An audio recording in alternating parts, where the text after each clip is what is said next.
Yo, welcome back everybody to the Daily Rumble. Got a special guest on here today, and that is Ryan Mata, the guy who has been absolutely slaying it on Instagram and social media today, talking about everything that's going on in the world of politics and Israel. Man, what is good, brother? It's good to have you on here. And Mike Dean, you're a legend, my friend. It's an honor to finally have made it onto your podcast, man. Thanks for having me. Bro, you're the legend. I don't know what you're talking about. I wish, man. I'm just a professional shit poster in a trailer park with a cutoff hoodie most days. So I'm just out here, professional shit posting. So appreciate it. Yeah, that's what it's all about. You know what I mean? Just telling everything about how it's going, like with this war in Iran right now. So I know you've been covering it a lot. I've been covering it a lot, especially with the Israeli involvement and everything.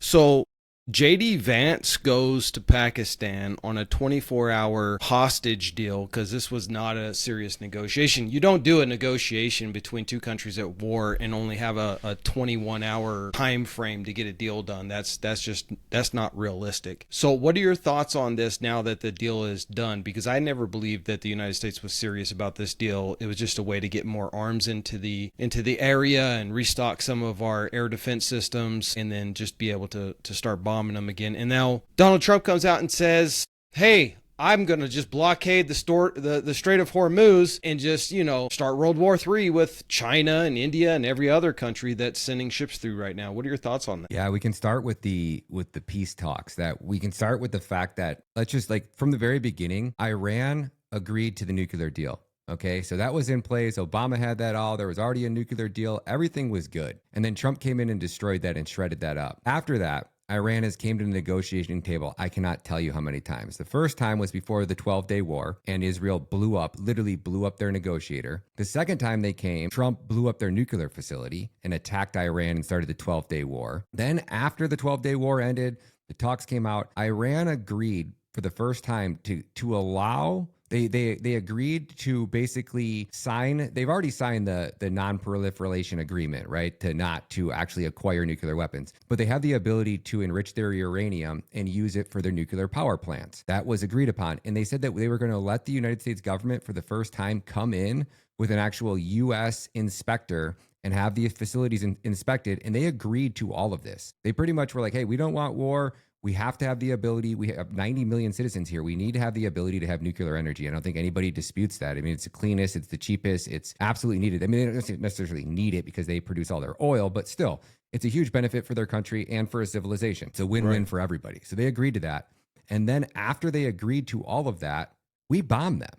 So we started that war by attacking them first. And the first day we blew up 160 children in a school. Yeah. So and it was three strikes, I'm hearing. They hit the first strike, and then they moved the kids that weren't killed into the prayer area. That area was then struck, and then the first responders and parents who were trying to dig their children out were struck. So that's not a mistake. No. Like that, yeah, they're claiming that's a mistake. How are you making a mistake when you do it 3 times? Yeah, I don't think you can. And same thing with the negotiations, right? It's like, fool me once, shame on you. Fool me twice, shame on me. Fool me a third time, well, damn, you just can't get fooled again. It was George Bush. I mean, then you literally have the Washington Post advocating that the United States assassinate the negotiators in Pakistan. Did you see that? No. Wait, say that one more time? The Washington Post put out a op-ed yesterday advocating that the United States assassinate the negotiators in Pakistan. Like, bring in SEAL Team 6 while they're in the middle of the negotiating tables and assassinate them. This is the kind of rhetoric that mainstream media is putting out there. And of course, we know who is behind that mainstream media, but that's absolutely asinine. Who owns the Post? You said that was the Washington Post? Yeah, the Washington Post put it out. Jeff Bezos. Of course it is. I thought that's what it was. I just had to double check it to make sure. But yeah, sure enough. Of course, Jeff Bezos owns the Washington Post, and his news outlet is suggesting that we assassinate the negotiators. Yeah, absolutely crazy.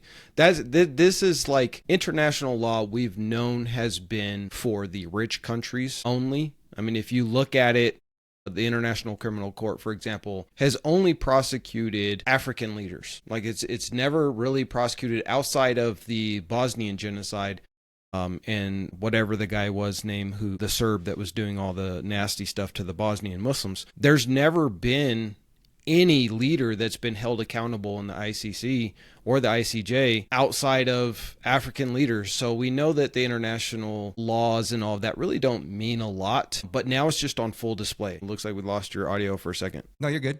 You're good. Sorry, my son was just asking me something, so I was just... Oh, perfect. All right. So go ahead. Sorry. Yeah, so it's like now we're seeing it on full display where you have Donald Trump threatening to put a blockade on the Strait of Hormuz, not allowing any ships to pass through. But our whole complaint was that Iran controls the Strait of Hormuz and this is illegal in international law, which it's not because it literally is their territorial waters. And then we're going to do the exact same thing. We're going to attempt to... So let me tell you this. So Iran has technically never closed the strait. The strait has always been open to anybody that's willing to pay them in yuan or is an ally of them. So China, Russia, India, they haven't seemed to have any issues. I think they let 12 Pakistani ships out not too long ago where they let them out and then Trump came and took credit and said that it was a gift from Iran, that Iran was going to gift him ships of oil. Okay. And so that was pretty funny. But so the strait was originally open. We bombed Iran. We started the war and they closed the strait to the United States and Israel. And anybody that's willing to pay in it has been able to traverse it. So you mean to tell me that China is going to buy 100 million barrels? I think that's what a ship holds, 100 million barrels. And that ship's going to be leaving. China's already bought and paid for it, paid for passage. And then that ship's going to get into international waters and Trump is going to what? Up a Chinese oil tanker? A Russian oil tanker? Like, how does this work out exactly? I mean, are you trying to like strong arm Colombia or somebody into joining you? Like who is going to be paying Trump or allowing Trump and our military to stop them? And you think that, so you're going to put a destroyer ship out in the strait or right on the outskirts of the strait? I'm pretty sure if they can hit the strait, they can hit a battleship that's not too far past the strait that's going to stop the ships that are coming out of it. So I don't know how this plays out, but it sounds like another absolute catastrophe for the Trump administration. And you're following what Alex Jones is saying, that he's saying that Melania is done with Trump. She absolutely despises the man. She's on her way out. That's why she held that random press conference. She got whistleblowers of her friends that are magically leaking. I don't know. Are they actually her allies? Did she give the green light to her friends to finally come out and oust these people? I don't know, but it seems like the entire inner workings of the Trump inner circle are all basically about ready to throw Trump under the bus and let him take the fall for this whole Iran war thing and the Epstein files. I don't know, but it seems like this whole blockade, this whole charade is just another escalation in this war. Like, I don't know if Trump's going to attempt to play the "we are at war, the Constitution and regular authorities don't suffice, I have the ability to stay in power" kind of thing. I'm not positive, but it looks like he's about to lose the midterms as well. So I don't know how this plays out, but maybe 6 months, 12 months at best before he's removed from power. I mean, it looks like they are literally scared right now that Texas could actually flip to a Democrat majority state for the first time, I think, ever. Like that the Republicans are actually worried about this, despite all the gerrymandering that they did, that it's actually going to work against them, because apparently some of the gerrymandering that they did was heavily Latino that voted in favor of Donald Trump for this presidential election, the last one. And they are enraged at how Donald Trump has betrayed their community. And so they're going to flip and just completely vote Democrat now. So their own gerrymandering looks like it's going to come back to bite them in the butt. Now, I don't know if that's going to actually happen if the Democrats would take over the majority in Texas, but that would be a huge loss for the Republican Party. And I think right now, the Republican Party is so despised. Now, granted, I'm not a Democrat. I cannot stand the establishment Democrats, the Nancy Pelosi's and Chuck Schumer's and Joe Biden's. But at the same time, you're seeing the corruption of the Democrat establishment party, the elites, but now you're seeing the psychosis of the Republican elites.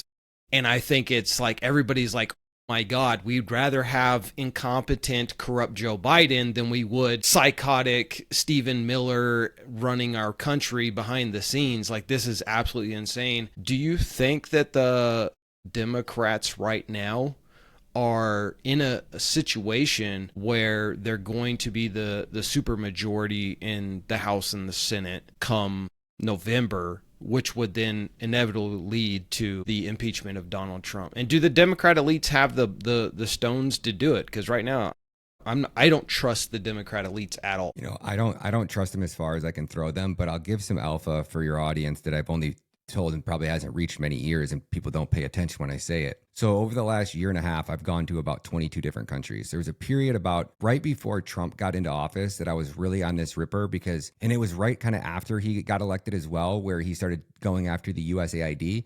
So I'm like, I'm going to track this USAID money because I had already been working on the border. I got about 8 documentaries that I've put out in the last 2 years, mainly specific on child trafficking and on the border. So I thought for sure we'd done enough work to get Mayorkas and Xavier Becerra and Robin Mercos and everybody that was inside the Biden administration that played a role in our open borders. I thought they were all going to prison, right? So then after you get that taken care of, then you want to track the money, which is the USAID. So USAID became the linchpin for the State Department, the CIA, and our Department of Defense, right? So USAID was basically like the linchpin that kind of held everything and kept the glue of this apparatus together, because before we had USAID, the CIA would be running operations during the war times, and then we'd have the CIA running operations during the war times and the Department of Defense. And these 3 branches were co-paying informatives. They were, using the same informants. They were accidentally killing people that were informants, and it was just a mess. So USAID was kind of created to kind of orchestrate and pull all the strings. And then the USAID also kind of operates at a separate level, right? Like they're going to audit the Department of War, they'll do investigations of this, but USAID was kind of this independent body. It was almost untouchable until Trump kind of got into office. Even after the atrocities and all the corruption, it was untouchable because it was our regime change tool piece. You couldn't carry out these regime changes without it. So we started to go all So you're over. saying USAID was used as a CIA black ops type of thing? Absolutely. So I can just break down Guatemala really quick to give you an example.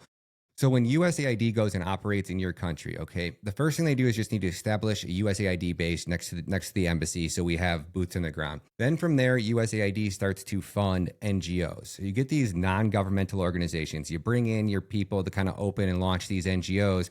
NGOs can be, pregnancy, whatever for, minors. It could be birth control. It could be the LGBTQ. It could be funding for anti-gang violence. All of these things that they just NGO. Next thing you know, you have 10 or 20 NGOs operating, and USAID funds an NGO. Now, once USAID funds that NGO, the money's untraceable. So then that NGO funds an NGO that funds an NGO that funds an NGO that commits the crime. So you put multiple NGOs in between. So from there, you would bring in the National Endowment for Democracy. National Endowment for Democracy acts like your recruiting tool for the CIA. They create job postings, and it might be just a simple one. I'll just make one up out of thin air, but we need a Guatemalan national that speaks English and Spanish, has 10,000 followers on TikTok, graduated from college, is popular in the community, has, done some community service. All the requirements, what you're really looking for is somebody to be your news anchor, right? You're looking for somebody with promise, like people that people know, they recognize, is good looking, is articulate, well-spoken, and speaks English and Spanish, or whatever country that you're in. You need both languages. So then the USAID now, or National Endowment for Democracy, or one of these NGOs, they're looking for a media outlet that's popular but is failing. Then they go to that media outlet and they say, hey, we see that your operation is about 100,000 in the hole a month. We're willing to make a $1.5 million monthly donation to keep your media outlet afloat. We love what you're doing, but we want to pick the news anchors. So then they staff the news outlets. Then once you have the control of the media, or one media apparatus, you use that to amplify the politicians that will do your bidding. And then you use it to attack the politicians that won't do your bidding. And now this sounds like a big strategy, but after over a 5, 10, 15, 20 year period, you see how all these pieces come into place. And that's why the United States has ambassadors. So when President Trump appoints an ambassador to a country, if that country has USAID operating in their country and they've been there for more than 15 years, that ambassador becomes more powerful than the president of your country, because our intelligence agencies already control enough of your politicians. We use their NGOs to buy off your judges, to buy off your city officials. For example, in Guatemala, we funneled $1.9 billion into that country in the last 4 years. $480 million went to one NGO specifically. The Attorney General in Guatemala, at 5 years ago, their salary was $35,000 a year for their most powerful law enforcement. So imagine you go into a country, $5,000, you're offering them $100,000, $200,000, $500,000. You're also using your intelligence agencies to set up these offshore bank accounts. So when I came back with a thumb drive. An informant came to me in Guatemala. I got invited there by the Attorney General. So this is how I know all of this stuff about Guatemala. And I came back with a thumb drive of the offshore bank accounts of Todd Robinson. They don't just set up bank accounts here in America. You get bank accounts in the Caymans, you get bank accounts in the Bahamas, you get bank accounts over in this country, in Switzerland.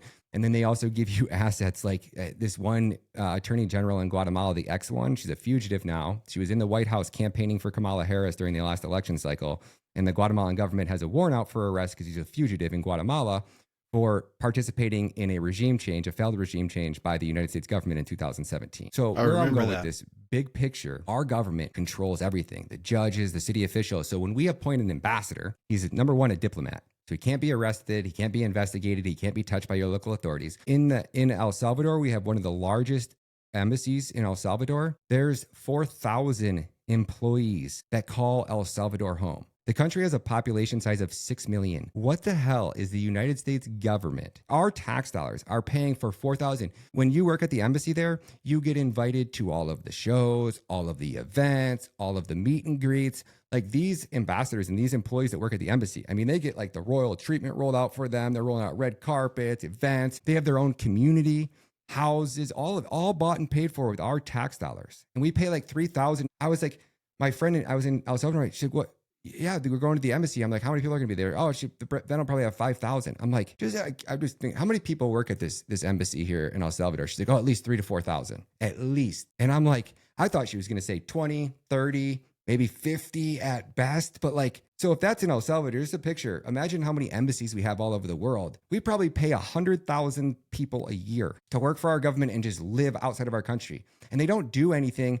Like your embassies and your ambassadors are so that government has a direct line of communication to the presidency, right? So like the president of Guatemala should be able to go right to the ambassador and say, hey, we have this to the president. And the president can just say, yep, or that person can kind of screen the calls. It's just so the president isn't taking calls from 50 different people. But then you see how in Trump's first term, all of the ambassadors, he doesn't know. He's got to pick a cabinet. He's got to pick all these positions. Eventually you just get to a point where like, who do I want the ambassador to Guatemala to be? I don't fucking know. Or he'd even do anything with Guatemala. Yeah, just throw this dude in there, throw that dude in there. And that's how you see all of these positions. They're the presidents of these countries. So that's why I say like right now you're watching, and I'm trying to warn everybody.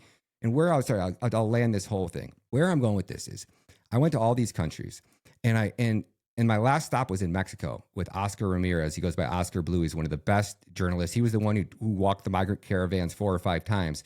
And he's like, you got to come down here to Mexico. This was when Kristi Noem was announcing, like before the official migration data leaked, and she was claiming we've deported millions, and claimed that Trump should get credit for deporting another 500,000 because there was 500,000 in Mexico.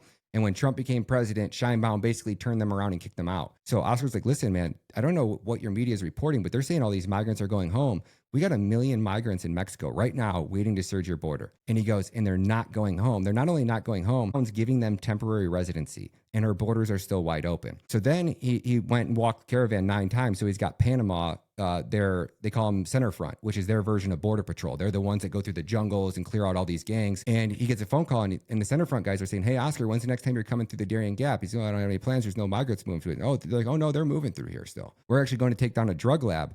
And all of the NGOs are still operational. And Oscar's like, what do you mean? Trump shut down USAID. There's no funding for them. And he's like, oh, no, they're still operational. So Mayorkas took $330 million of our tax dollars, and he went over to Panama, and he built these migrant processing facilities all throughout the Darien Gap. I'm talking about 10,000 person facilities that are still operational and staffed to this day. Then he took me over to the border of Guatemala and Mexico, and we got smuggled across I forget the name of the river, into Guatemala by the cartels on these water rafts. Like you go around National Guard, and there's like this part of the river where they got these giant inner tubes with like wood planks on them.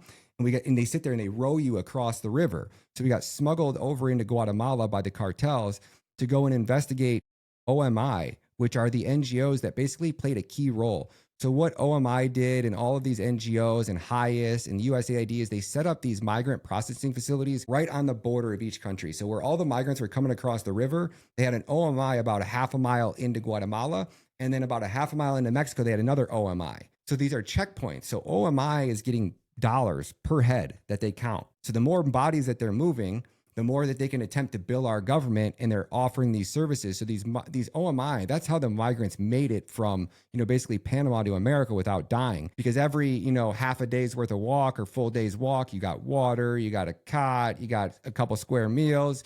If you didn't have money to buy anything there, you could then volunteer to work at the camp for 5 days. And then after 5 days of work, they would basically give you all the shit you needed to go to the next checkpoint.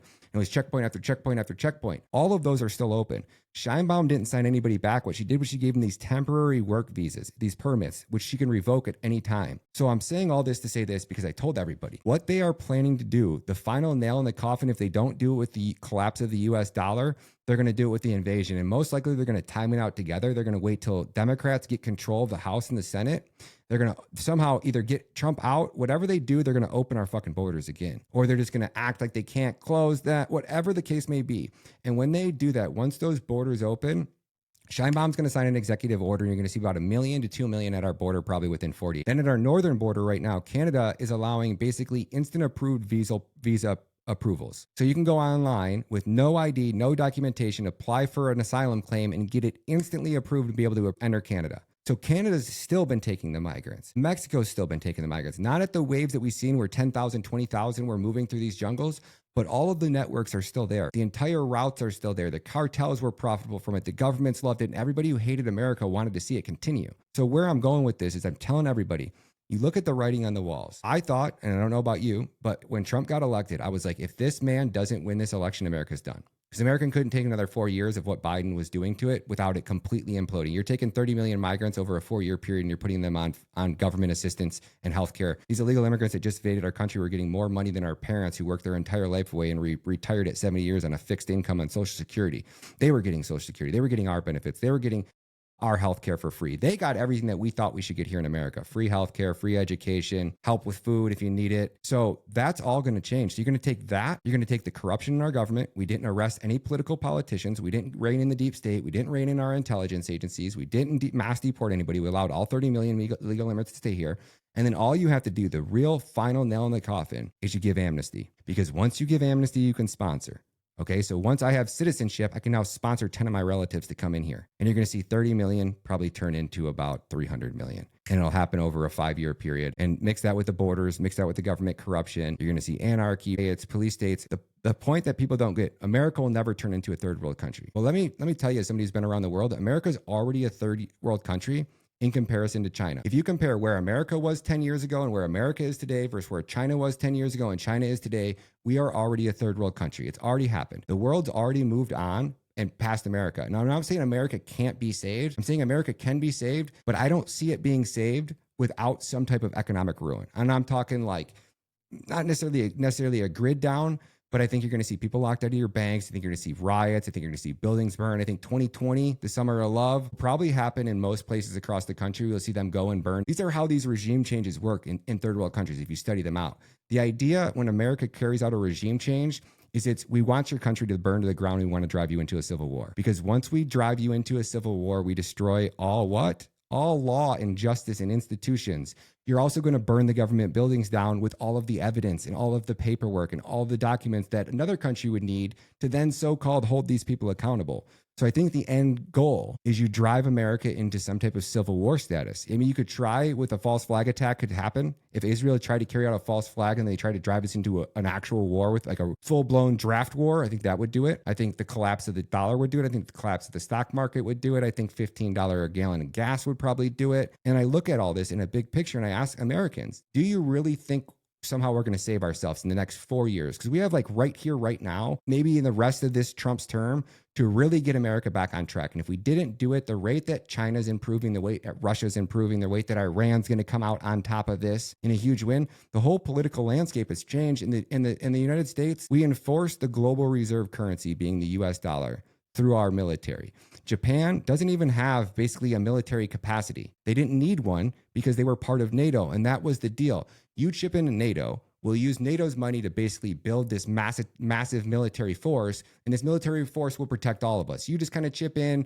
We got the weapons manufacturers. We got the technology. America will be your backing. And now all these countries are going, holy shit, what have we got ourselves into? And I'll kind of land it. Yeah, I mean, you just had the opposition leader in Taiwan for the first time in a decade go to mainland China and met with President Xi, which is a clear signal that Taiwan is moving on from the United States and that they are in the beginning process. They see the writing on the wall. There is China is the next superpower. There's no doubt about it. Technologically, they have more people. They are, and I was just explaining this to my wife earlier. Everybody says the United States is still the number one economy in the world. That's actually not true. When you look at our GDP to debt ratio, we are in the negative. So how can we be the number one economy in the world when we are literally financed on debt? Therefore, China, which has much less GDP to debt ratio than we do, is actually the number one economy in the world. Their currency is much more stable long term than the United States. We are quickly approaching the 5% yield on 10-year Treasury bonds right now. That becomes unsustainable for the United States and the Treasury Department to pay its bills. We're already paying $1 trillion a year in interest on our national debt. Once that goes above 5%, the US dollar, you might as well use it for firewood at that point. And this is the thing that I tell people all the time. If you have all of your money in a bank account, you're just asking for problems. You should, yes, you need some money in the bank to make life easier, pay bills, etc. But that should not be the bulk of your money. You should be having the bulk of your money. Yeah, at least. And you should be investing in things that, paper dollars, if they're not worth anything, it doesn't matter if you have a stack of them under your bed, because again, they're going to be worthless if the dollar collapses, which I think is going to happen relatively soon. You'd better invest those dollars, the excess dollars you have now, you better invest them in things that are going to help you to survive the economic crash. Number one is go buy yourself a piece of land, some good agricultural land, and get some skills that Americans have lost over the past 50 years. Learn how to grow your own food. I live on a 55-acre homestead. We moved out to it last year because I seen the writing on the wall. I knew what was coming. I'm not going to live in the city anymore. I gave my house up in the city. We moved to the homestead. We're building it out, and we're becoming self-sustaining. We're 100% off-grid. 100%. We are not tied to anything on the grid except the internet through Starlink, because it's our only option for me to do my business, which is all online social media stuff. So yeah, I agree. I think that we're in for some hard times. But what's the motivation? Like you talked about the Democrats and letting all these people in, the open borders, which was clear. And I know because I'm a former general contractor. Before I got into social media, I was building homes. And a lot of my subcontractors were complaining to me during the Biden era that all of these illegals, now granted, all of my subcontractors are Latinos. Not a single one. Well, only my electrician was white. Everybody else is Latino, okay? They're coming to me and they're saying, Mike, we are getting hammered right now because all these people are coming from Honduras and Salvador and etc., and they are undercutting us. And I was like, yeah, man, it's pretty wild. Like I would literally lose bids on projects to people that literally had only been in the country for 2 weeks and had already set up shop. And it was becoming extremely unsustainable. So when you literally have Latino Americans complaining about illegals coming and taking their jobs and undercutting them, that's a problem for our economy. But what's the motivation? Why are the Democrats doing it? And I say the Democrats, but the Republicans haven't really done anything either. Yes, they've stemmed the flow, but that's only a temporary measure because we know that it's not sustainable long term, right? Unless we just put the military on the southern border, they'll find another way. They'll, like you said, they'll go to Canada, and then you can literally just cross Canada into the United States. It's a much bigger border and much easier to cross. What's the motivation? Why are the Democrats doing this? Why are the Republican elites allowing this? I know corporations like the cheaper labor, but even then, it becomes problematic even for them at a point. So what's their motivation? Just to collapse the United States? Yeah, I always thought that it was to collapse civilization here in America. Like I said, these people know that they're all, like if we ever got a legit, if Trump was, let's just say Trump was legit, how many of these politicians would have been in prison right now? Bunch. All of them probably, for the most part, like about 90% of them. Anyone that's been insider trading should have at the very least been charged with that crime. And like I said, then when you start going through their bank accounts and you follow the money, you'll find the offshore bank accounts, all of them, right? Our intelligence agencies, like Biden, you see Biden's offshore bank accounts and the business structure that the Biden team had, and all of the businesses that were like independent of each other and different LLCs, right? Joe Biden's not smart enough to set that up, right? Like our intelligence agencies, once you get inside the machine, you see how the machine looks, you know what they're looking for, you know how hard it is.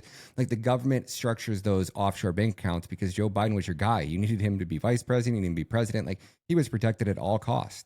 And that wasn't he. They're not going to let Jello Brain Joe, risk destroying what they've built for him by letting him manage that, right? So just like they've done it for Biden, you'd assume that they've done it for everybody. Okay, so all of the politicians are all corrupt. They would all be in prison if you collapse civilization in America. Rich, every time there's ever been, the collapse of an empire, it's always the elite fleeing on their helicopters and their private jets and going to another country and living out life in paradise. If you have no allegiance to America, somebody like Lindsey Graham doesn't have kids. Does Lindsey Graham care if America falls? Getting paid $450,000 a night to stay, or he's paying $1,000 a night to stay in a hotel in Ukraine.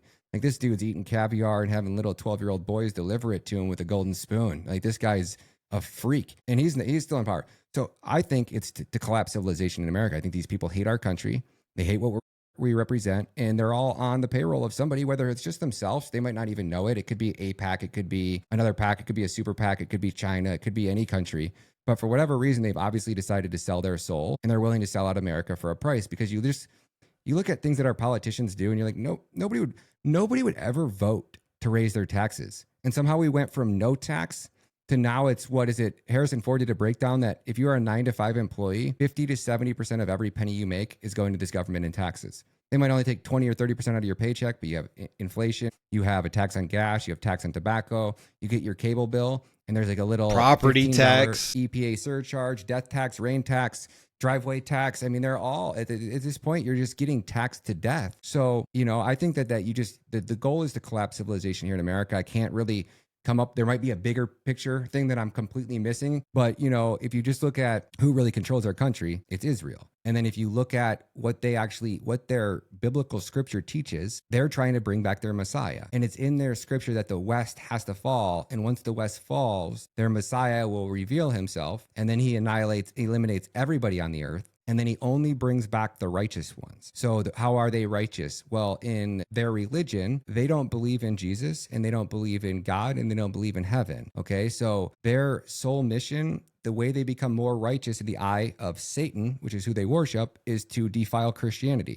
It's just at the root cause. It's what it really means and what it is, because the more you defile Christianity, the more you become righteous in the eye of their Lord, right? So their goal is to collapse civilization here in the West, bring back their Messiah. He kills everybody, brings back the righteous chosen people, and then they are inherited, I think it's like 1,200 Goyim slaves. But do you think all Jews believe that, or is it an elite section of it? I mean, because if you ask most Jews, they would say that's crazy. That's not what we believe, right? Well, it's against their scripture. It's illegal for them to teach the scripture to the Goyim, so it's punishable by death.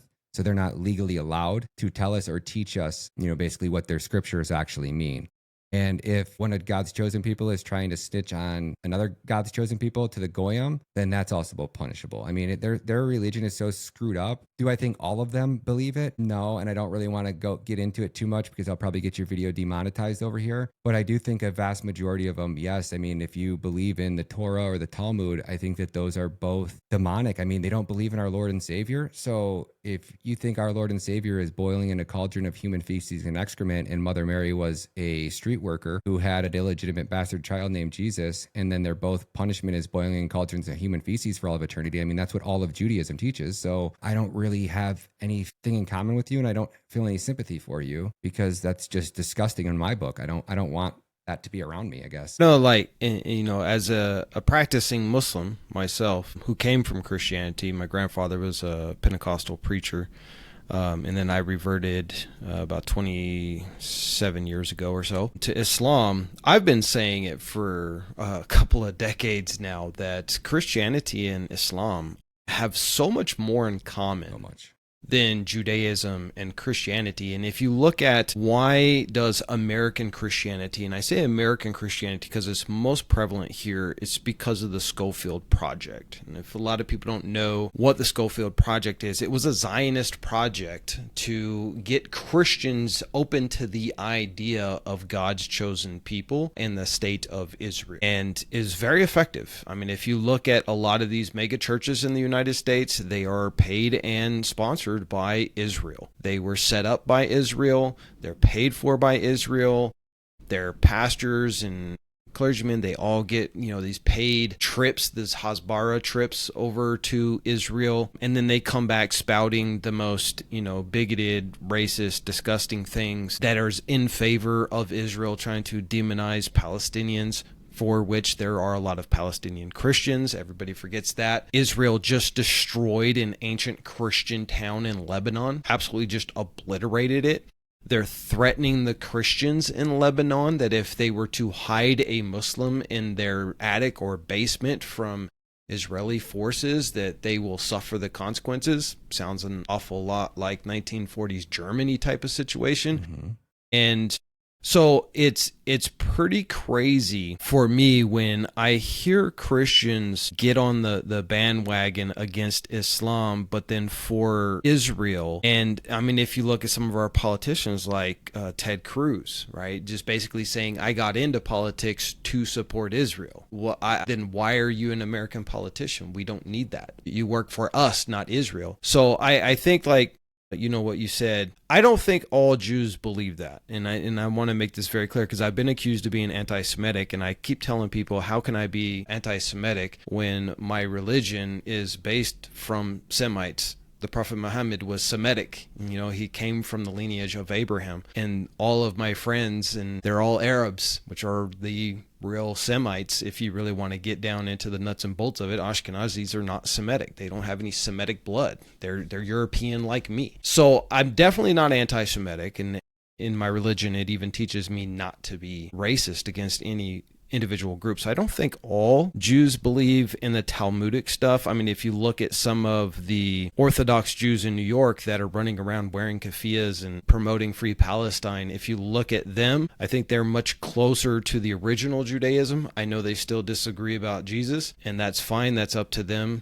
In my religion, there's a passage in the Quran that says, La ikraha fid-din, there is no compulsion in the religion. It's up to everybody to make that decision of what they're going to do. But unfortunately, I do believe, and I know that this is very controversial, I do believe that the vast majority, at least 80% of people who call themselves Jewish ethnically, whether they're atheist or they believe in the religion, but they call themselves Jews, support Palestine or support Israel, support everything that Israel is doing, no matter what. And they do have a deep-seated hatred for everybody else. You mentioned the word goyim, and a lot of people are waking up to what this word means. Can you explain that to those who don't know what goyim means? Yeah, goyim means that anybody that's not Jewish by DNA, right? And you could also claim to not be Jewish or claim to be a Christian. Then you become an idol worshiper, and you're no longer one of them. So goyim is anybody that is not Jewish, and we are subhuman, right? Because they are the chosen ones. So it puts them at basically a class above everybody else. And then we're down here. So they say it's like cattle or like a dog, basically, to them. We don't have technically normal human rights to them. Somebody that's basically a chosen one can defile and do anything to somebody that would quote unquote be a goyim. So for example, in their scripture, it says that if you are one of God's chosen people and you sexually assault a 3-year-old girl, it is the death sentence. But it's not the death sentence for the gentleman who assaulted the young lady. It's the death sentence for the 3-year-old little girl because of whatever she was wearing, how she looked, how she smelled. She did that to entice this man, and because of her, he was forced to do this. He didn't have a choice. He's untouchable, and it's a punishment for her. And they also believe that they can take a chicken and swirl a chicken around their head, say a few satanic rituals, transfer their sins into the chicken, and then they off the chicken. Yeah, and they believe ritual that's sacrifice. It's just a crazy concept to me. So you have Muslims who pray 5 times a day, and somehow we convince the world that that's the evil man. And the dude that believes that it's okay to sexually assault a 3-year-old as long as she's not one of God's chosen people, and believes that you can sacrifice a chicken and performs a satanic blood sacrifice above their head, is the chosen ones and our greatest ally. Like, paradox is like jumbo shrimp. I can't really, not really make. I mean, for a lot of Christians, and I have a lot of Christian followers who don't know. So there are millions of Arab Christians, and in their Bible is written in Arabic, and whenever it references God, it says Allah, because Allah literally in Arabic simply means the only God. That's the entire translation of that word. So when God is great, right? Yeah, God is great. God is greater than everything that he has created is more of a more accurate term of explanation of that. a definition of it. But like when I think it's very funny. You have the Secretary of War has a tattoo on his arm that says Kafir, right? And he wears this as a badge of honor.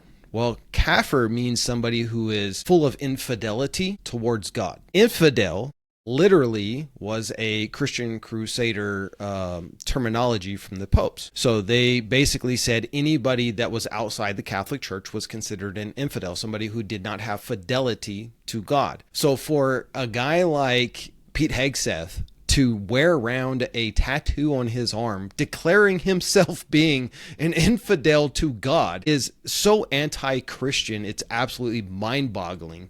I mean, in a simple Google search, a Perplexity search, a ChatGPT search will literally explain all of this.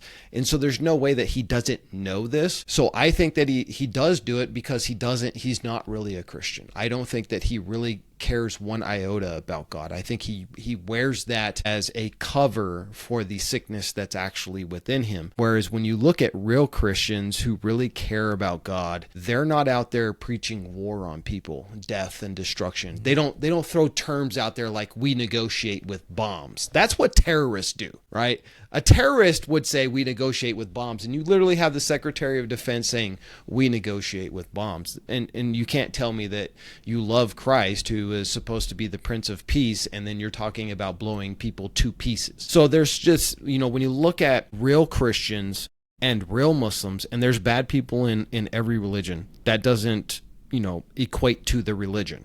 That's just, there are just there are jerks out there that are going to do really stupid things. But when you look at real Christians and you look at real Muslims, they have lived and coincided for over 1,400 years together in all of the Arab and Muslim world. And I say Arab and Muslim world because Arabs actually make up a minority of Muslims in the world. If you go to places like Malaysia, Indonesia, even southern Thailand, southern Philippines, those are all Asian. China, Western China, all Muslim, and they're all Asian. And then you go up into the Balkan states, those are all Europeans, my Bosnian brothers, etc., all Europeans. And so Arabs make up a small minority of the larger, because just like in Christianity, in Islam, racism is not allowed.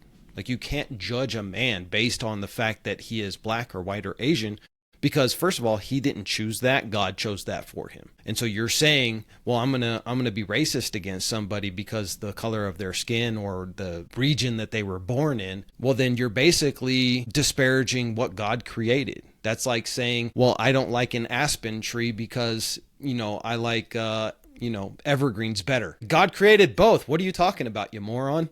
Right? Yeah. So yeah, I think, and then, when you look at the etymology of the word Allah, which means the only God, and you look back into historical texts, it's the exact same thing that Jesus said in his original Aramaic language. The way that they expressed the word God was Elohim, which is the same as Allah, because in Aramaic and Arabic, it is the root. Aramaic is the root, Arabic is the offspring of it when it comes to the language. And then the same thing with the original Jewish language as well. So in Hebrew and Arabic, and I'm not talking about Yiddish because that has nothing to do with Aramaic or Hebrew, but when you look at the two, they're sister languages. So even the alphabets are the same. They changed the writing in Israel to differentiate it away from Arabic because they wanted to, try and prove that Arabs are not Semitic or something. But the original Hebrew is written almost identical to Arabic. So the same thing, like, people don't understand is when you disparage the word Allah, you are disparaging the exact same way that Jesus would have said God when he was alive. And that's why I say so many times, like, it is time for Christians and Muslims to wake up. I mean, Muslims have known this, but Christians in the United States, it's time for them to realize that when it comes down to it, your best ally, not the Jews. No, it's the Muslims.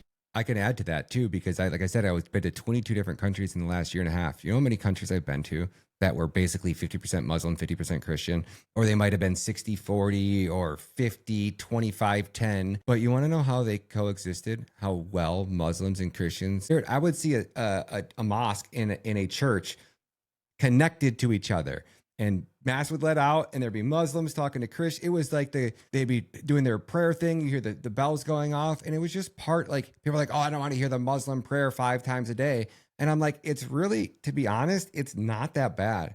And like, I miss the days when we had the church bells and you heard the church bells every Sunday. It's like, do we complain about hearing the church bells every Sunday morning for an hour? I don't think so. Am I going to complain about hearing the Muslim prayer? Probably not. It's not. I mean, If you think about it, window. if you think about it as a Christian, the whole reason why there's the call to prayer is called the adhan, 5 times a day in Islam, is there's a parable. So if you were to leave your house to go to work every single day, and you had to do this 5 times a day, and you work in a very dirty industry, maybe you're a coal miner, right? But outside of your front door is a moat of pure clean water. And you have to swim through this moat every time you leave and come back to the house.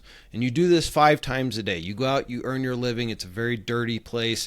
You come back, and when you enter your house, you are fresh and clean because you had to swim through this pure water every single time. And you do that 5 times a day. By the end of the night, would you have any dirt on you? No, because you've washed yourself 5 times a day. And so even for Christians who live in Muslim majority countries like Egypt, for example, where they hear the call to prayer, if you ask Egyptian Christians, they love the call to prayer because even though they're not Muslim, it reminds them, I need to go and pray again, right? So it reminds them that God should be the center of my life, not my work, not my business, not, partying or nightclubs. God needs to be the center of my life. And when I have God front and center, then everything else falls into place. So every Christian, every Coptic Christian that I've met from Egypt, love the call to prayer from Islam. And I've never been to a Muslim nation that's morally bankrupt. To be honest, I've gone into Buddhist countries in Asia where prostitution in the streets basically legalized and it's just drugs and parties and filth. But I've never went into a Muslim country and seen the same ever. Never once. Perfect example. Go to Thailand.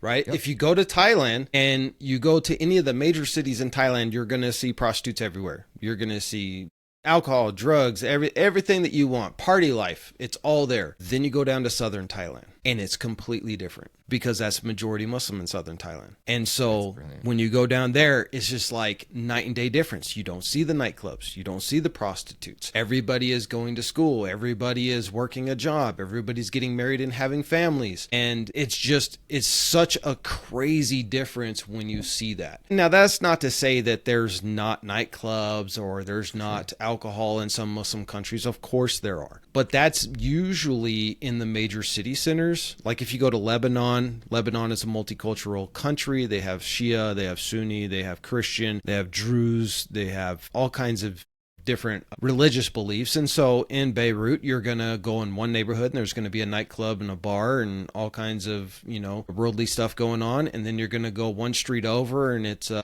Shiite neighborhood and you're not going to see any of that, right? So it just kind of goes to show that there's always going to be this ebb and flow of that. But when you go, and I'm not like trying to preach Islam to people, but when you go to a Muslim country, for example, if you were to go to Malaysia, which is very fond of my heart, Singapore, even though the Muslims are a minority in their own country because the Chinese took over, you're going to see something that you've never known before. So if you don't know Muslims, go on your next vacation, go to Kuala Lumpur in Malaysia, and you'll be blown away by how friendly, how kind. People invite you to their home. Everybody's like, you feel safe. Like you go to Singapore, for example. Yeah, I heard. In Singapore, literally, my wife is from Singapore. Literally in Singapore, you could be out at 3:00 in the morning. You could go shopping at the most expensive shopping place and, I don't know, buy like a $100,000 necklace and walk 3 or 4 blocks, any neighborhood in Singapore, and you don't even feel the slightest fear of being robbed at all. Like it's absolutely, try doing that in San Francisco, Oakland, LA, New York. Like, no way, dude. No way.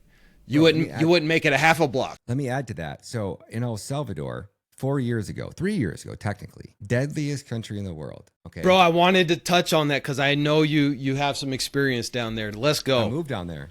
Okay. Yeah. I'm going down. I'll be down there full time. I'm back and forth right now. I've already made the move. So I'm just back right now, visiting family, packing, grabbing some more supplies, and I'll be out in 48 hours again. So Bukele comes to power. And he first came to power, I believe, like 2016, and it took him till close to 2021 to fully get things turned around. But In 3 years, he took the deadliest country in the world to the safest country in Latin America. Okay. And I have an entire documentary out. It's called The Great El Salvadorian Comeback. It's on YouTube and on X. You guys can check it out. But I'll leave a link to that. yeah. And dude, it is the most bizarre feeling. He's eradicated corruption from the presidency all the way down to the gosh damn Secretary of State level, bro. He completely eradicated it. And I went to a place called Soyaponga. So I was there. This is probably like 4 months ago, 5 months ago.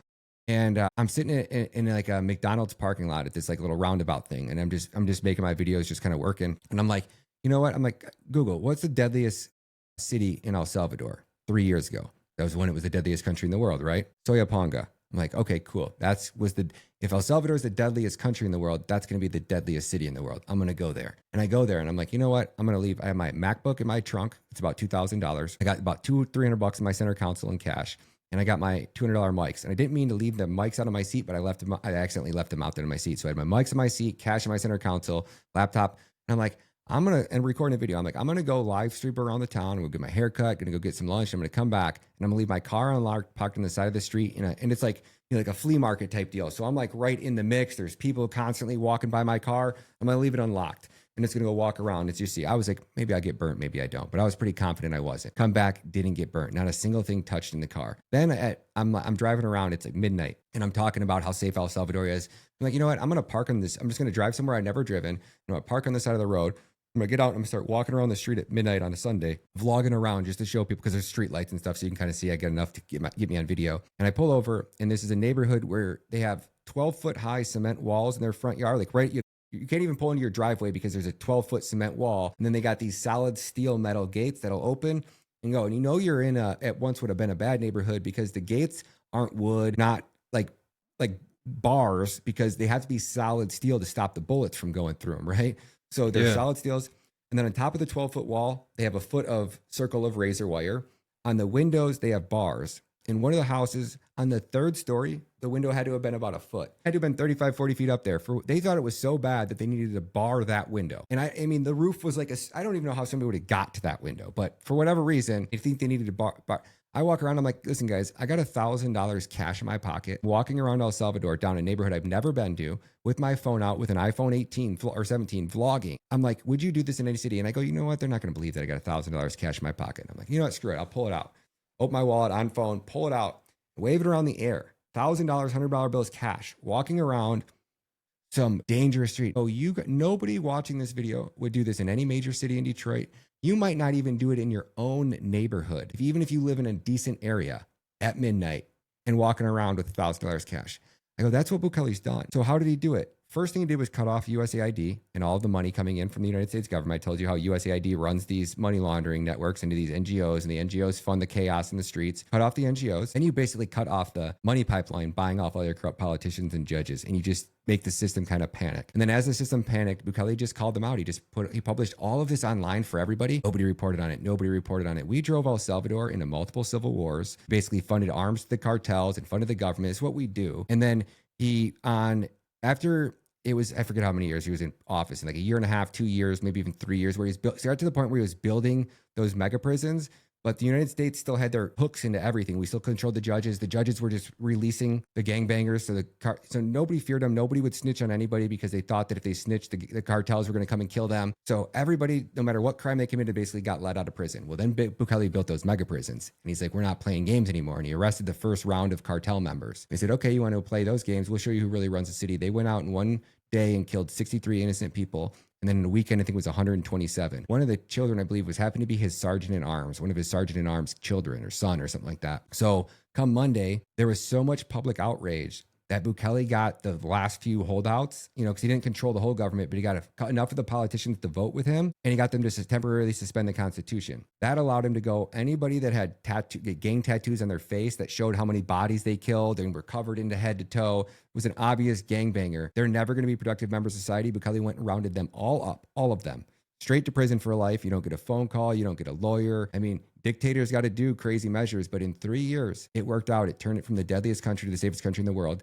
Then after he got the streets cleaned up and he got majority control over his government, he then brought everybody into a State of the Union, has the sergeant in arms come in behind him, the doors close, And Bukele's like, thank you all for coming to this meeting. I just want to let you guys know, basically everybody in this room is under investigation starting right now. Sergeant at Arms, I need you to, open an investigation into every single member in this room until you clear them all, including myself.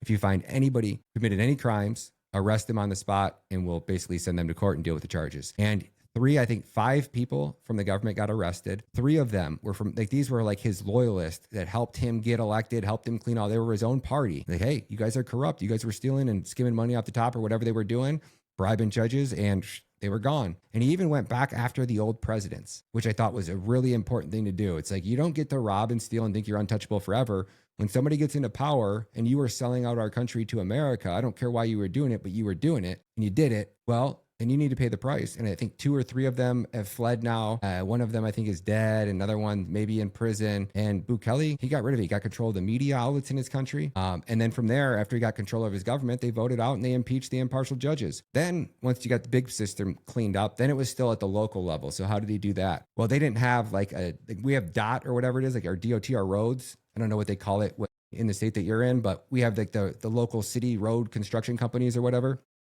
Yeah. He created like these organizations that sit at the federal level that oversee the local level. So for example, I'm doing a development, right? When I submitted my paperwork to take the acreage that I have and then divide that up into individual lots, there's a phase 1, 2, and 3. You submit your idea. They say, yes, you can or can't do it. And after they say you can do it, then you have to submit your proposal on how you want to divide it up. And then they review it and they go, okay, so these are phases, right? Phase 1, I was told that the old system was still in place and hey, it might take up to 2 years and we might have to pay thousands of dollars greasing off the wheel. If you're willing to pay it, I mean, we can get it done a lot quicker, but there's going to be a lot of people. But Bukele's supposed to change that system. So by the time I got this company hired, everything talked out, the system had changed.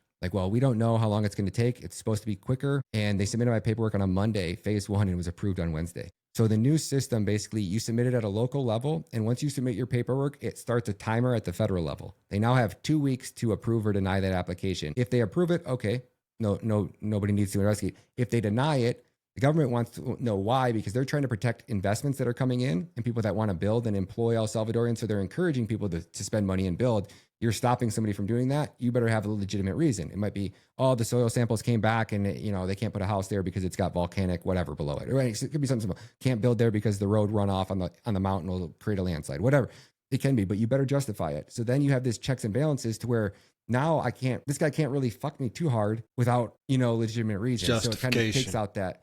And then you start adding these checks and balances, which puts more spotlight. And there's a punishment. If you're caught taking bribes at the local level, your ass is going to jail. So if somebody rats on you or you get caught doing it and it gets back to the man upstairs, you're gone.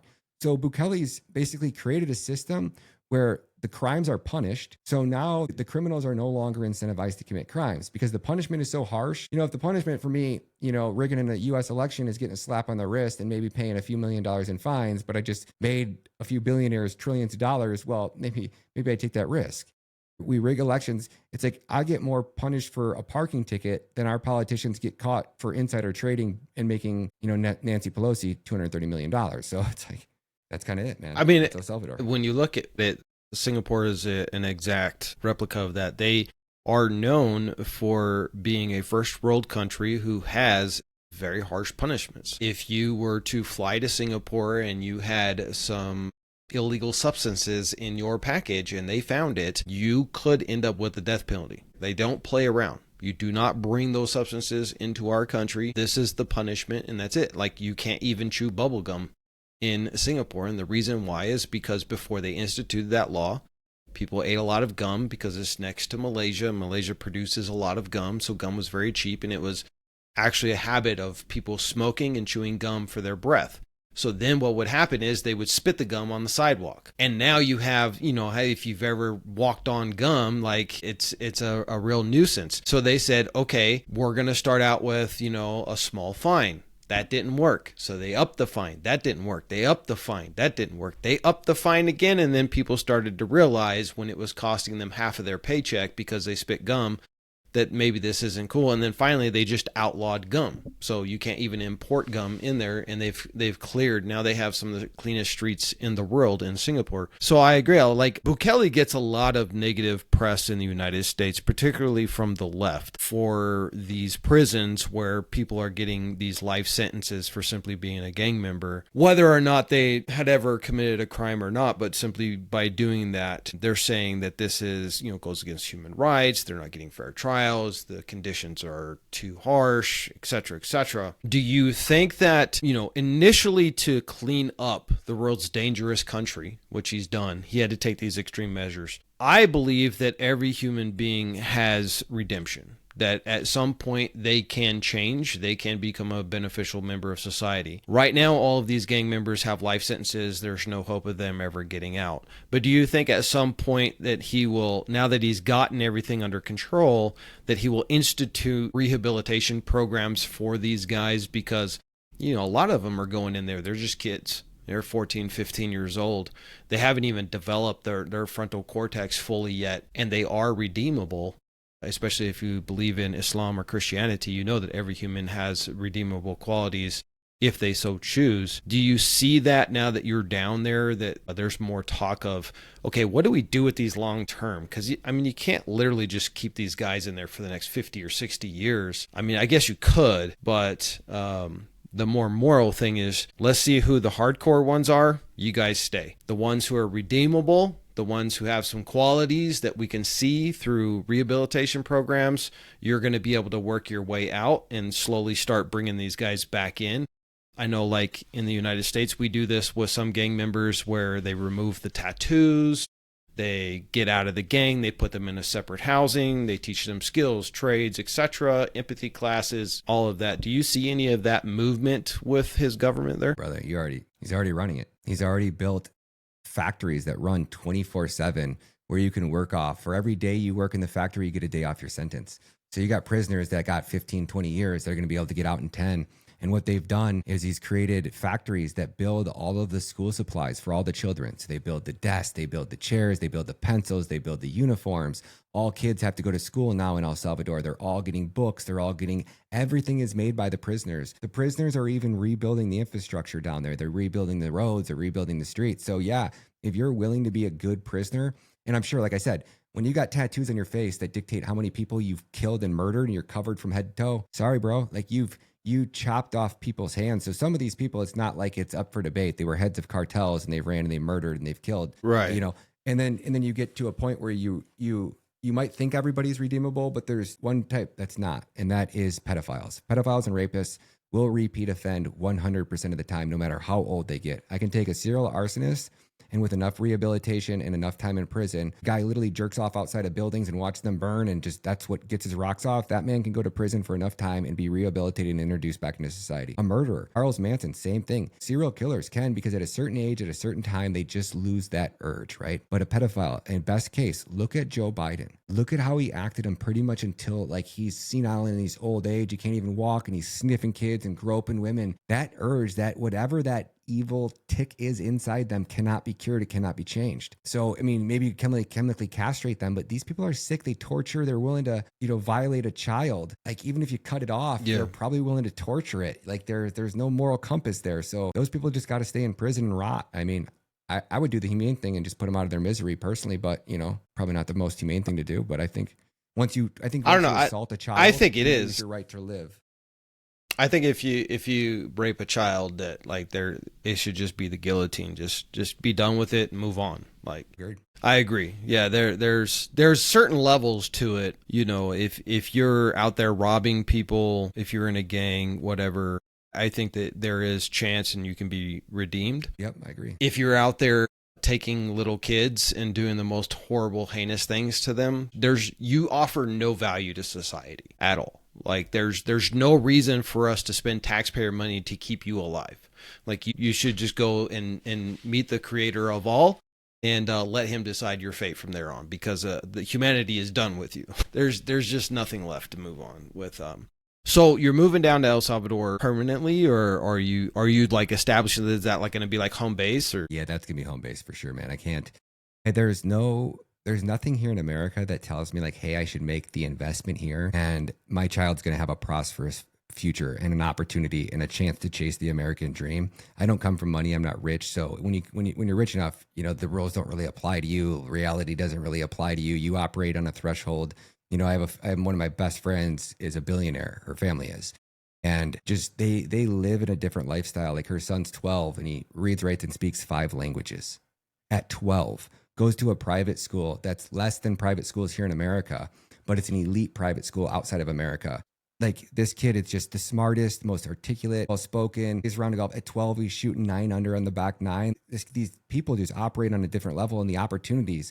He's already got 4 passports, right? He got a trust fund and millions of dollars, and he's following grandpa around who's this tycoon, so he's just it's just completely different than us, right? And I don't see a way for the little man in America. The American dream was that a man with nothing more than a work ethic could come to America and on a 40-hour work week support a family of 4 or support a family of 5.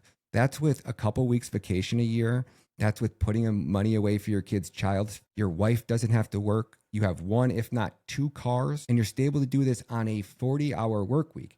Now, I have this, and not to plug my own website, but I built this thing called Bitcoin Escape Velocity. And it's just like this calculator for people that want to invest in Bitcoin, but and it shows you how much you need to save to retire and however many years. But on the site, I have a bunch of different charts. And one of the ones that I'm going to be adding next week is the gold versus 40-hour work week. And this will be really easy for your audience to understand. I don't know if you're into gold as much as I am, but I love gold, silver, any hard assets, real estate, like you said. 1,000%. So in 1950, right, a man working a 40-hour working minimum wage, the hour minimum wage was 75 cents in 1950. Okay. So he would earn $30, his weekly earnings. Gold was priced at $40 an ounce. So on his work week, he could buy 0.75 ounces of gold. In 1960, he could buy 1.11 ounces on a 40-hour work week at minimum wage. 70, 1.78, 80.2, 90.4, 1,000.74, 1,010.24, 20.16, day 0.06. So what that means is that your parents who grew up in the 70s had a 2,759% easier chance at life in the American dream. Think about that. You could buy 1.78 ounces of gold in 1970 on a 40-hour work week. So when your parents turned 18 and they went out, any job in construction that paid double minimum wage, you were buying today, you would have, so what does that look like in hours? So in 1950 versus where we are, $4 an hour would have been the equivalent minimum wage today. 1970, it was $200 an hour would have been technically what we would need to make now to buy that much gold on a minimum wage paycheck. That's nuts, is it not? Imagine how much, so think about this. If you were in the 70s, right, the person working at McDonald's in today's dollars was getting $200 an hour. That's how far your money went in the 70s. So you could work at McDonald's, you could afford a car, you could afford you could afford college, life was easy then. So, and at the rate, if you look at the rate of decline, so you asked me is El Salvador going to be home? Of course it's going to be home. Look at this so I was the bad kid in high school. I partied, drank, watched my friends go out and get good jobs. And then, when my son was born, that's when I realized okay, reality check, time to just completely. So by the time I did it, I was 24. So I'd watch my friends go to school. They went to college. They got good jobs. They were driving nice cars. They were buying their first house, talking about having their first kid, buying boats, going on vacations. And I'm like, I'm missing all that. I got to go to school. I got to get a job. So I did it. I went back to a factory that would pay for my school. I started at $10 an hour, just scrubbing floors to just get in the door. And it didn't take long to do that because I outshot everybody else. Then after 90 days, they hired me in. Then after whatever, they sent me to school. They would pay me to go to school, pay for my degree. And then as I was getting smarter and more work, and they kept bumping me up, I went from $10 to $30 an hour in basically a 4-year period. I went from no college degree to an engineer, and I was the controls engineer in an automotive manufacturing, making really good money. But my standard of living I got, maybe a little bit nicer of a car, still had car payments. I got a little bit nicer of a condo, but it was just from my standard of living. You would think that I went from $10 to $30 an hour. I would have got 3 times. It should have tripled, yeah. But what was happening was my government was depreciating my currency at a rate 7 to 1 of what I was gaining in raises. So it wasn't offsetting. And I see it now, when I was even 18, I could work pretty much any job 40 hours a week and then have to go start a side hustle and take some money from my work with a little bit of, you start a little business, you could do things, you could make money. There was an opportunity for me to go get a good job, bust my ass for a summer, save up a ton of money, start a business, move back in with your parents for 90 days or half a year, work 24/7, save up a bunch of money. And now you can't. Now, like, if you don't have $100,000 to basically enter any industry or actually get a business started and up off the ground, you're pissing in the wind. I think you really almost need $1 million in capital today to really attempt to build anything sustainable that can grow and scale. And like, so where I'm going with that is I get off the plane in El Salvador and every single person I look around is smiling. Every street I turn down, there is construction. There is somebody building. Every time I go out, I'm networking with people that are building and developing and they have ideas and it's inspirational.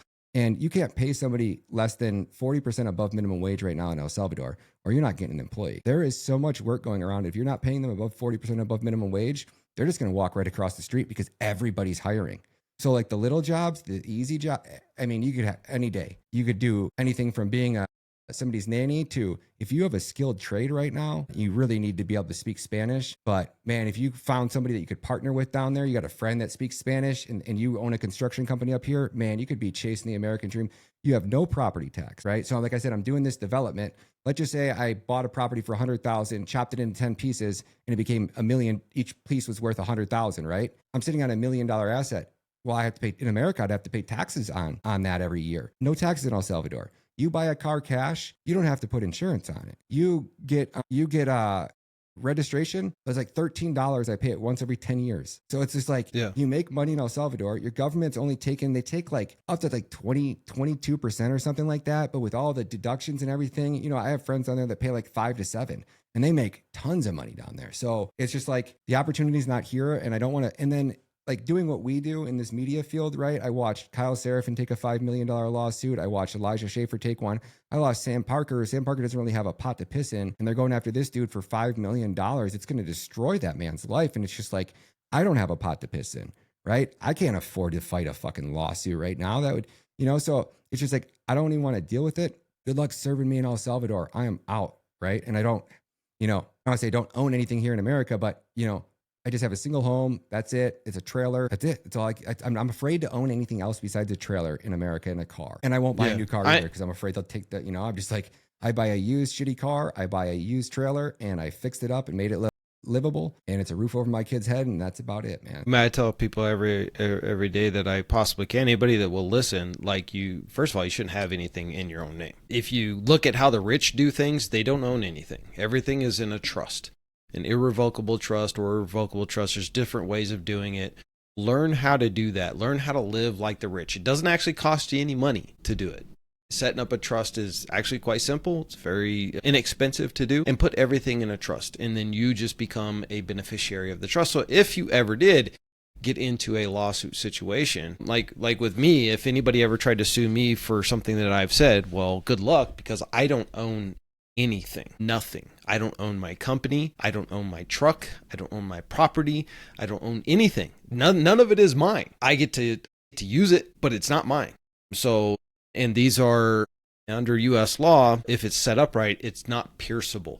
A lot of people think, oh, well, I'll go set up an LLC and that'll protect me. No, absolutely not. LLCs get pierced all the time by really good attorneys. So it needs to be set up properly. There's lots of different ways of doing that if you're going to do it here in the United States, or you do what you do. Go to El Salvador. My dad did the same thing. He went to Costa Rica. He got tired of playing the rat race. He was in construction his entire life, and could, even though he owned a little bit of property in Montana, he could just never really get ahead no matter how good he was. And him and my grandfather were the best contractors I ever known. I was in construction myself my entire life. So I've seen a lot of contractors, and nobody could work harder, faster, or better than either one of those two men. And I tried to live up to them as best as I could, but I paled in comparison to both of them. And my grandfather, he owned his home in New Mexico when he passed away and passed on to his wife. And he owned a few things, and he had, maybe $10,000, $20,000 set aside.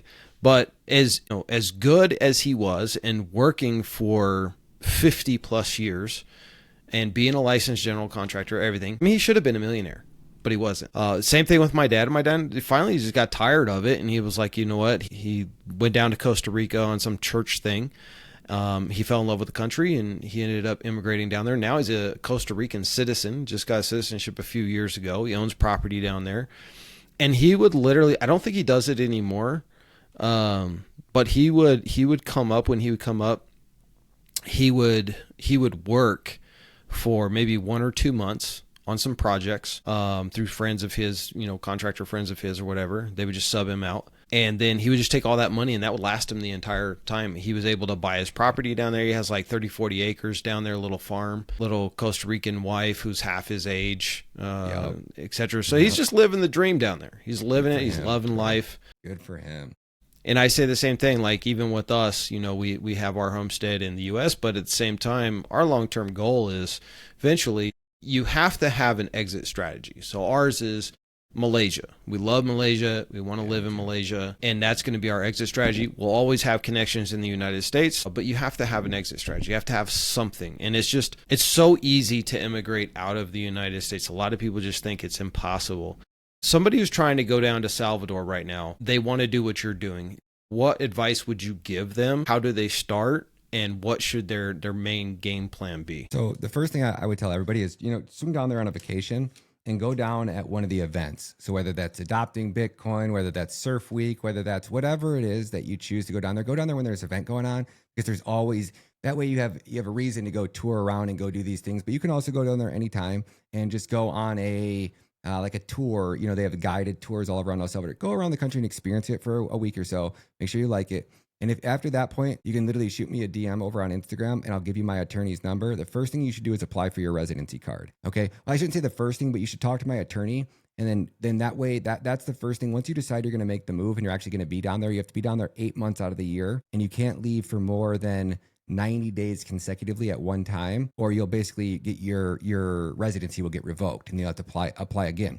But after you get a 1 year, you get a 2 year, and then you get permanent residency. Okay, so it's about a 3 year process to get permanent residency. But if you're coming from America, it's easy to get that residency card. Just pay the attorney. It cost me like $900. My attorney will draft up all your paperwork, and yeah, you'll be ready to basically live down there.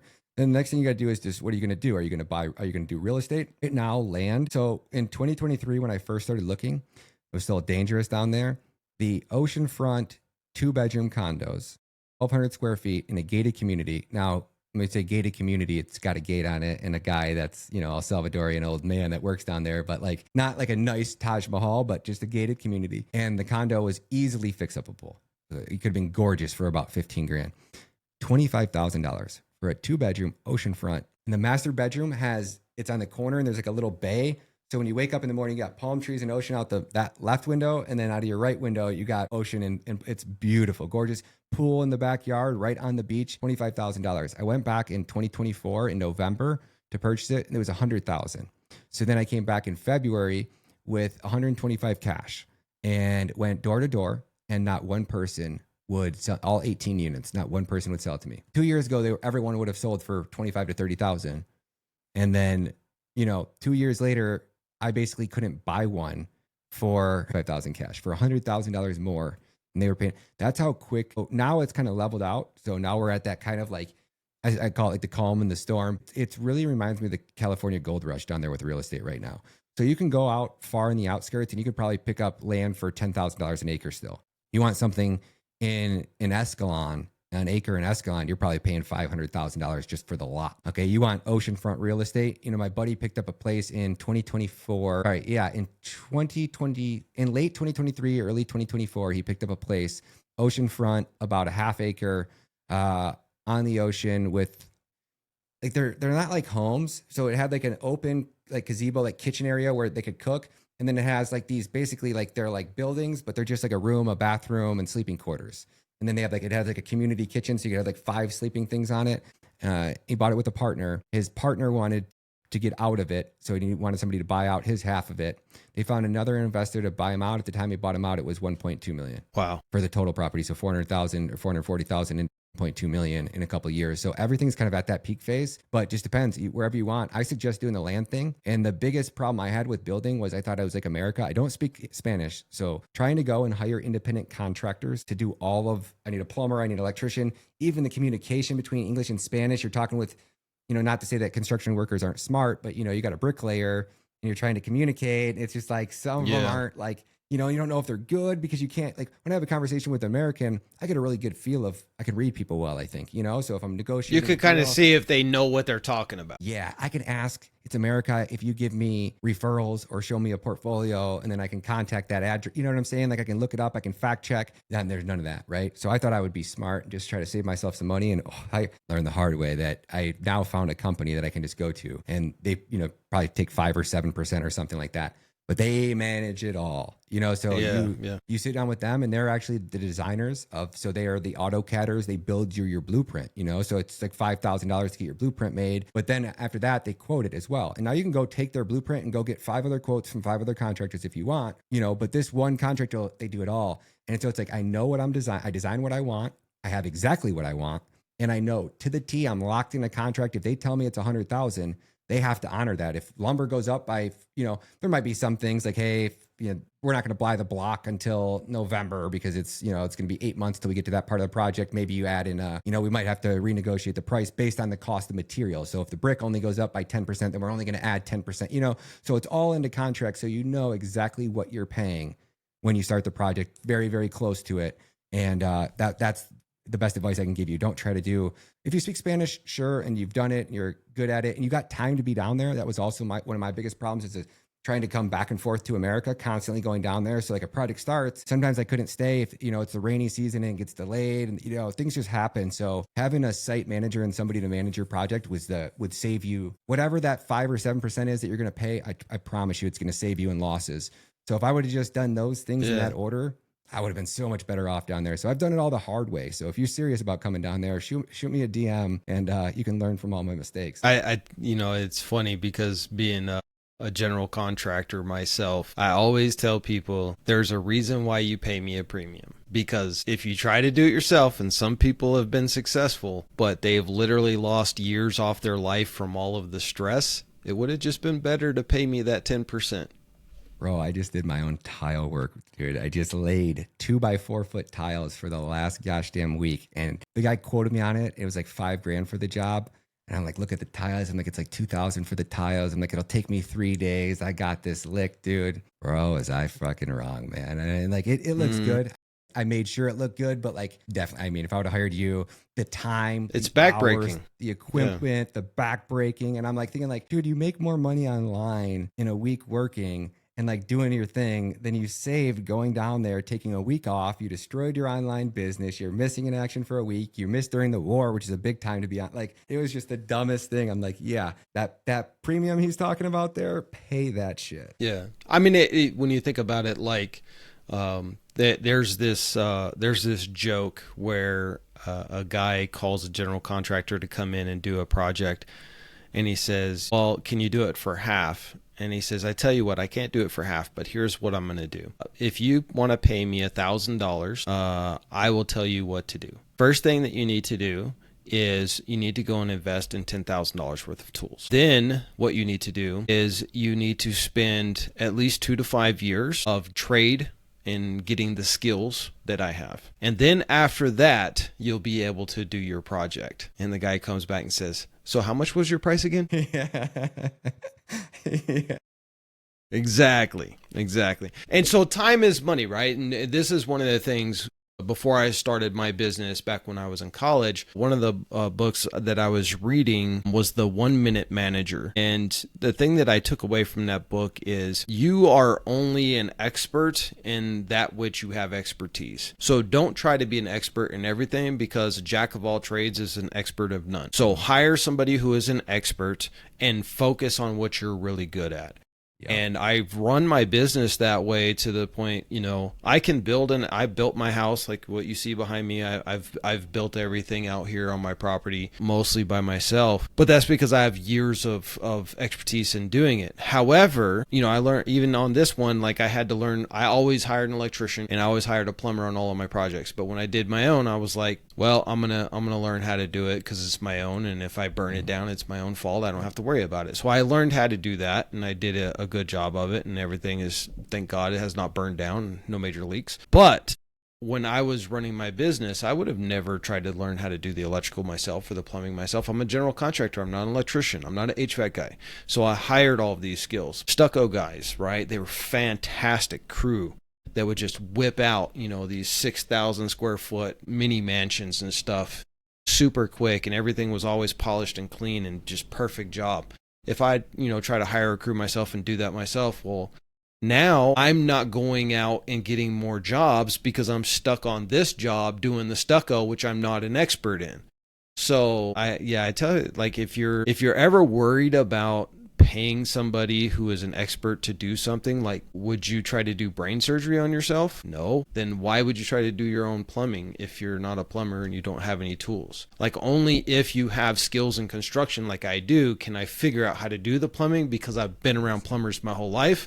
I've been around electricians my whole life. I've pulled wire with my electricians, helping them out, so I have all the basic knowledge of it. But if you don't have any of that, just hire an electrician. It's so much easier. And then the same thing, like tile work. I've done tile work. I did the tile work in my shower. I've done tile in my other houses. I hate doing tile. It's backbreaking. It sucks. It's time consuming. And if you find a really good tile guy, these guys are artists, right? They are. Let them do their job. Save yourself time, focus on what you're really good at. I think your investigative work, your documentaries, like you say, you're just posting, you're just a guy posting. You're not just a guy posting. You put out some really good stuff. That's how I came across, originally I came across your profile on Instagram, and I was just like, oh, this dude is on it. Like, I got to hook up with him. I've been following you for a couple of months. Like, I didn't reach out right away, because I've been so busy. But then I was like, man, I got to reach out to Ryan. I got to get him on the show. Yeah, man. I see your stuff all the time. I'm like constantly, you're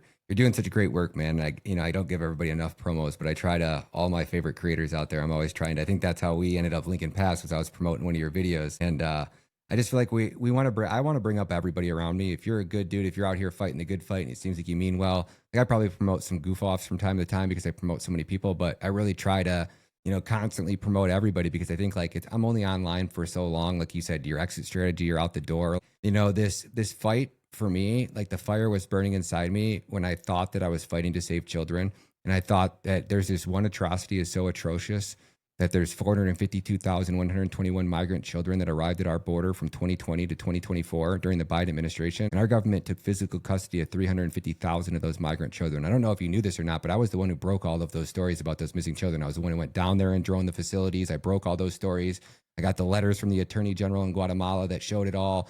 The raids on the Save the Children, where Joe Biden's wife was working there on the board of directors, all of it. And I thought that when Trump came in, if he was going to do one thing, it was going to be to arrest the pedophiles. And I had no idea that he was one of them. Like, I was out there campaigning for Trump. I drank the mega Kool-Aid. I was at Mar-a-Lago for the premiere of Police State. I went down to Nashville to launch the Fight with Cash Foundation. All of it, man. I drank it so hard. I was part of the machine. I did everything I could to get that man elected. And the one thing I thought he was going to do, I was like, I don't care if he does anything. I'm sure he's going to secure the border. I care about that. My main thing was, I just wanted the people that did that to those poor children to be arrested. And then Pam Bondi's first week on the job, it got so bad, even Merrick Garland's DOJ had to file a lawsuit against Southwest Key Programs for $50 million to make the kids whole, the kids who got sexually assaulted in the facilities by the employees. After we knew that the employees were doing that, we kept funding them with our tax dollars. So Merrick Garland had to file a lawsuit. Pam Bondi dropped it her third week on the job. We were talking about, we're going to deputize every American citizen to go after these missing migrant children. And that was a huge nothing burger. So I was just like, once you realize that you're the only, like, I look in El Salvador and we're going to save every sex trafficked child in the entire country by 2030. Everyone, outside of like maybe 0.1% or 0.5% that are still being trafficked by their parents, and that you just can't, like, those, when a mom's pimping out her daughter to the stepfather, like, it's not want to say it's impossible, but you're still going to have those type of trafficking. But even those, the second she has to end up in that hospital, they're finding out about it and they're coming for that man. He's getting 20 years right off the rip. Just any sexual abuse of a child, you gone for 20 years, if not life. Yeah. And you ain't getting out. Yeah. And it's right to the clank, So it's just like, and then when the girls now know that, word gets out in these little villages. So, like, they're raised without education. They don't have books. They don't even know that it's wrong that dad does that to them. Right. And they go to the doctors, they hear, and it's like, they physically, mentally know, right? But they don't legally know that they have rights. So they go to the doctors because they either get pregnant or they get an STD or whatever the case may be. and they end up at the doctor's, and the doctor asks questions. And once they're obviously know what they're looking for, they see the signs, they call the authorities, and that girl is protected from that second on. Once those doctors see that girl's in complete great hands. The parents they're not getting that daughter until a full investigation's done. And if that investigation uncovers that her stepfather or father, whoever was doing that to her, they're done, man. And that's in El Salvador, we can do that. And I thought in America, we were going to do that. I thought that's what being American, one place we drew the line was our children. And we saw over and over again, as uncomfortable as that is for everybody that's listening to your podcast, we just don't have it anymore. It's the chemicals in the sky. It's the propaganda on TV. It's the constant divide and conquer tactics. America's gotten too big. We are out of control. It can't be reined in. The only hope I think you really have for America is a separation of states. And you might get lucky and get a state like, let's just say Florida, and James Fishback gets elected, and we get Aaron and Dan Balzerian and a few other people really get kind of controlled over Florida. You take Florida, you turn it into El Salvador, and you succeed from the nation. And you go, and then the next state gets that idea, and the next state gets that idea, and the next state gets that idea. That would be the only way. But while doing that, you have to fight our intelligence agencies. You have to fight the military industrial complex. You have to fight the Antifa that they're going to unleash all hell. Like, imagine what we unleash on these countries that are 2,000 miles away. Imagine if Florida tried to succeed from the nation, what would be done? You know what I'm saying? You'd almost have to completely cut off the federal government. You'd have to have Florida passports and ways to, I don't even know how you'd go about it, man. But I think that's the only real way we ever have a chance at saving this country. It's just too big, and unless you get a dictator like Xi, so you end up with maybe a China, in 15 minutes. I think that's where we're headed. I think so too, man. Yeah. I mean, when you look at, I think it'll be different than China, but on the same premise, when you look at the tech bros and what they're trying to do, we already have it where we have mass surveillance now. Your iPhone spying on you, your TV spying on you. You drive down the street and you're getting pulled over because you're driving suspicious according to the flock camera system. We are definitely heading towards that model because they have that in China. You literally cannot go anywhere in China in any of the major cities and the government doesn't know where you are and who you are. Like, their facial recognition is top tier. And we're implementing that in the United States. The problem is, in China, they've had a system for the people, and they're very tough against corruption in the government. It's the death penalty in most cases. Whereas in the United States, we're creating a tech bro oligarchy where the rich and powerful can get away with whatever they want, the Epstein class, and then they're going to be able to oppress and suppress any type of resistance by having this technological surveillance system over the mass population. And I fear for America. I love my country, but I fear that long term, the American experiment has failed. I think the dollar is going to collapse relatively soon, and we already see other countries who are prepared for it. They have separated themselves from the dollar and invested in their own gold-backed currencies, and you now have Taiwan cuddling up to China, moving away from the United States. You see our allies are in complete disarray and moving themselves away from the United States. Spain is calling the United States out, and now we have no relations with Spain anymore. They're an EU country. The rest of the EU is looking at the United States like we've lost our minds. I just think that, I agree. I think what's going to end up happening is you're going to eventually just have states that are going to break away from the federal government, because once the only thing that holds the United States together is the US dollar. Once that collapses, there is absolutely no reason to have that federal government in Washington, D.C. anymore. California's GDP is next to Japan's. They can go off on their own. Florida, Texas, major oil, right? They can go off on their own. Texas was its own country for 3 years. So they could easily just go back to that and be like, hey, you know what? We're independent. This is our country now. We're an oil powerhouse. We're going to nationalize our oil, and that'd be the best thing. We're all going to be oil sheikhs like the Middle East. We're all going to be rich. So that definitely could happen pretty soon. We'll see what happens in the long term. But brother, I do just want to say thank you so much for coming on the show today. I know it was last minute. I hit you up. And you were able to accommodate this. So thanks again, guys. I'm going to leave links to all of his social media here on the YouTube if you're watching it on YouTube. If not, if you're watching it on the Instagram, I will tag him on Instagram and Facebook and TikTok as well, as long as TikTok doesn't ban our other account. We just got our main account on TikTok banned. Oh, good job. For the 4th time. Yeah, I'm on number 12, so I just stopped posting over there. Yeah.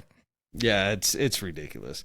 The only reason why I still post over there, though, is because there are people on TikTok. They need to hear the message. I just don't expect to ever stay on TikTok. I know that they're going to ban every account that I come out with. Like this one, the main account was 100,000, which was the biggest we were able to get it there without being banned. And then as soon as we hit 100,000, banned. Just no rhyme, no reason. Just I opened up the app and it said your account has been permanently banned. Like that's it. No pill, no nothing. I was like, oh god, this app sucks. I hate it. But yeah, brother. Share and comment on those. And now I just don't even waste it. It's like, dude, you're just another one of the million of us that have lost an account. You know, it's just like story. I appreciate it, man. Thanks it's like a badge of honor. You know what I mean? Right, like yes. Got banned on TikTok, baby. Yeah. That means I'm pissing some people off. It's like the new creators, the first time they get banned, they try to hit sliding. Dude, bro, it's TikTok just banned me, man. I just lost 10,000 followers. I'm like, bro, it's their first account. That's it. Yeah, Welcome that's to the it, club, man. You're not on account 4 yet, you know. So yeah. I appreciate you, man. Thanks for having me on, brother. Anytime, bro. All right, guys, you know what to do. Stay safe, stay free. Yeah, brother. Later.